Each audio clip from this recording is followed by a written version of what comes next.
আমি খুব ধন্য হলাম, শ্রীকান্ত প্রভুর টানেই চলে এসেছি। আমি এমনি বললাম যাব, আমার খুব ভালো লাগে, আমি যাব। আমি এমনি কোথাও যাই না, সাধারণত কোনো যাই না।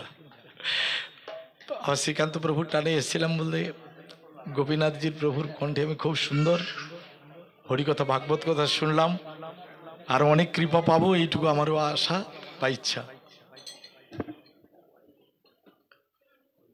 একটু ছোট্ট করে আমি কিন্তু যদি কীর্তন শুনতে হয়, আমি আপনাদের বলি, প্রভু একটু বলে গেছেন, হয়তো শুনতে একটু ভালো লাগে, একটু নাচা গানা দিয়ে করে দিল, আপনারা শোনেন। যদি কোনো বাড়িতে নৌকাবিলাস শুনতে হয়, শুনবেন, নৌকাবিলাস কথা শুনতে হয়। আর যদি ওইরূপ কোথাও পসরা হয়, বাড়িতে প্রসাদ পাবেন, কানে দোকানে চাপা দেবেন। কি বললাম কথাটা বুঝতে পারছেন? এইরূপ পসরা যদি কারো বাড়িতে করে, ওই নাচানাচি করে রাধা সেজে অপমান করা, আপনার বাড়িতে বসে আপনার বাপকে অপমান করবে, আপনি সহ্য করতে পারবেন? ইয়ং ছেলেদের বলে না, তুই আমাকে কিছু বল, আমার বাপকে কিছু বলিস না, আমার বাপের নাম ধরিস না, বলে না?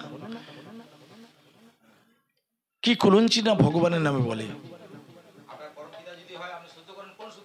আপনি আপনার বাবার কথা সহ্য করতে পারবেন না, আপনি পরম পিতার কথা সহ্য করছেন কি করে? দোকানে চাপা দেবেন, শুনবেন না। এগুলো শুনলে আপনি নরকে যাবেন, তো একটুকু আপনার জীবনে পূর্ণ হবে না। এগুলো বলতে খুব লজ্জা লাগে আমাদের। কাল কিনে দিল, কিরে কাল কিনে দিল টাঙ্গাইল শাড়ি বৌদি, আজ কেন দেখি ছেঁড়া রে, এটা গান? হ্যাঁ, কি কি না আমার গোবিন্দকে অপমান করছে, রাধারানীকে কি না অপমান করছে, বলো রাধারানী কাঁটা বন গলতে গেছিল, এই জন্য শাড়িটা ছেড়ে গেছে। কি অপমানজনক কথা! এগুলো মানা যায়? এরা ভক্ত নয়, এরা অভক্ত।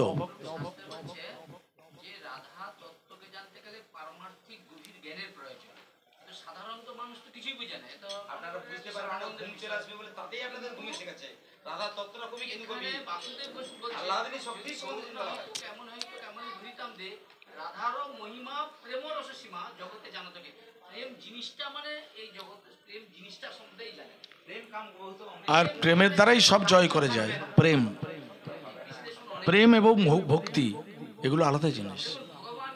যারা কোনোদিন ভক্তি বলে কি বস্তু জানে না, সেই ভক্তি আনতে হলে স্বয়ং তুলসী দেবীর প্রত্যেক দিন জল নিবেদন করতে হবে, তার কাছে ভক্তি প্রার্থনা করতে হবে।